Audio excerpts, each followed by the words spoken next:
Hello and welcome back to Sonny Talk Spurs, and today I'm going to be talking about how Ange Postecoglou has transformed Tottenham Hotspur. But before we get into this, if you are new to the channel, leave a like on the video, subscribe to Sonny Talk Spurs and hit that notification bell so it lets you know every time I go live. Now, let's get into it. So yet again, we are in another international break. They seem to be swinging around quicker than ever at this time of year. But what is good about the international break at the moment is it gives us a little bit of a time to reflect as Tottenham fans on how well we are currently doing in the Premier League. You know, we sit top. People will say joint top with Arsenal, but we are technically top on goals scored. So at the moment we're first, so I'd say stop the count right now. But obviously we've got to play more games than just the 8 we have faced so far. Another 30, in fact, in the Premier League. So it's going to be an interesting season. Obviously, it's going to be a marathon and not a sprint. But as I say, we are in the international break, and I do want to reflect on how good Tottenham have been.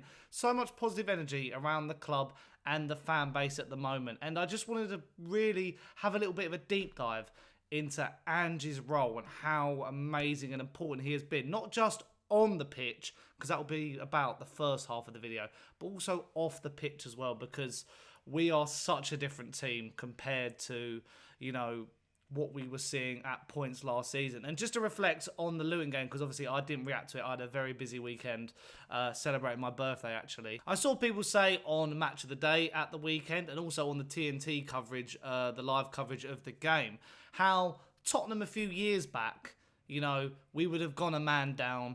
Bissouma would have been sent off on the cusp of half-time. Psychologically, we'd lose our edge, we'd come out, and we'd concede a sloppy goal or something as the game went on. But we took the, you know, game by the scruff of the neck, got a really good goal from a corner thanks to the work of James Maddison and Micky van der Ven. And then we saw how Ange's game management technically changed the game. You know, he took Son and Maddison off. Imagine Conte taking Kane and Son off a couple of years ago. You just wouldn't have seen it. But, you know, it took a lot of cojones to pull off that move. So I really much rated it. And, you know, we closed the game out and we looked quite comfortable towards the end. So very good to see. But to start then, I'm going to talk about on the pitch, because I saw a tweet, or an X, or whatever we call them nowadays, about where Tottenham rank first in the Premier League. Not just at the top of the table, but in the stats department. I'm going to read these and put it on screen now, just so we can have a little bit of a deep dive and explore into them. So here we go. We rank first in save rate by goalkeeper at 82.9%.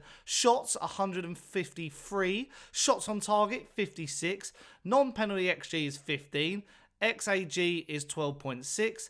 X assists is 12.7. Key passes, 117. Passes inside the box, 108. Progressive passes, 461. Dead balls, 404. Free kicks, 130. SCA, 269. Tackles, 101. Third touches, 1,772. Touches inside the box, 324. Dribbles, 209. Distance carried, 20,777. Progressive carries, 228. Carries inside the box, 87. Fouled, 101. And actually, yellow cards, 29. So apart from that one, where I think we are picking up a lot of yellow cards, they are amazing attacking stats. You know, they are the stats you'd expect from a Manchester City, even an Arsenal nowadays, Liverpool. But this is how Ange has changed us, and it is absolutely fantastic. You know, some of the key ones there, you know, the passes, the progressive carries, the touches in an opposition area. Compare that to Conte and Mourinho. It is just day and night, and it's fantastic to see. We've got this really good attitude of always looking for the forward ball. There's always an option. And even in our last couple of games where it's been a bit sloppy, I'd say. You know, against Liverpool and Luton, we struggled in stages due to 10 men, and also Liverpool are a very good opposition in the Premier League. But we still have that tenaciousness and drive and aggression and all the positive things to really keep going in games and not, you know, sit up and let, you know, an old Tottenham team, as I say, would have probably gone, we'll just take a draw against Luton. You know, they had a good chance, didn't they, to score Luton up one end. But, you know, obviously they missed that chance. And then we kept going and going and going. And, you know, we held on for, you know, I'd say a deserved victory in the end. You know, we controlled the possession. We edged the shots and all that. So we did deserve that result. But, yeah, I just think these stats are so positive. And it shows how a tactical tweak. I say a tweak, it's massive what Ange has done at this football club to really get us competing at the right side, or nearer the top of the table, unlike last year where it was so frustrating and you're just watching the same game week in, week out, just absorbing pressure. And when you've got quality like we do in the likes of Son, Bissouma, Maddison, Kulusevski, it just goes to show how good this team can be. And also, if you think about it, there's players in this team who are becoming unsung heroes because of how much of a unit it is. Kulusevski at the weekend, incredible. Especially, there was a moment where it was just him as the only attacker on the pitch before Valise came on, and he's just holding it up and just, really trying to beat a man. I felt sorry for him because he had a lot to do, but he just showed how good he was and how good he has been this season. So next sort of thing I want to show is this screenshot from Match of the Day, and they nicknamed it Hotspurs. And it says, after 20 plus points after 8 games before this season, there were 28 teams, and they're finished at the end of the season. 11 became champions, 26 got top 4, and 2 finished outside the top 4. So it's showing we have started the season very strongly, and who knows where we could end this season. I'm still thinking, I'm still happy with 5th and progress, because I feel like we are, we've got to hit a steady, an uneasy stage of the season. At the minute, it is probably steady Eddie, as I was going to say, but we just don't know. And everyone keeps saying, and I don't like this, that we've had an easy start. And it's like, first of all, you've got to play the teams in front of you. And 2, we played Manchester United, Arsenal and Liverpool, and, got 2 wins and a draw out of that. And the one away from home was the draw. And people will say, oh, we just played Burnley, Luton, Bournemouth. And it's like, you've got to play these teams. And in these games, we looked good. So I feel like people will just, hit you with any stick they can, especially at this stage of the season. And finally, another bit of an XG stat. I'm not the biggest fan of XG because, I feel like XG has become that sort of, oh, my nan could have scored that. It is sort of that stat has just been given a number. But it depends how you use the XG stat, I think, which is important. And at the moment, XG from open play after game week 8, Tottenham are top with 16.95. In the positive, I would say, is we're just creating more chances, having more shots and stuff like that. But I just imagine if we had a striker in this team who, maybe some played out on the wing and, could sort of, if we still had Kane, maybe say like an Ivan Toney or something.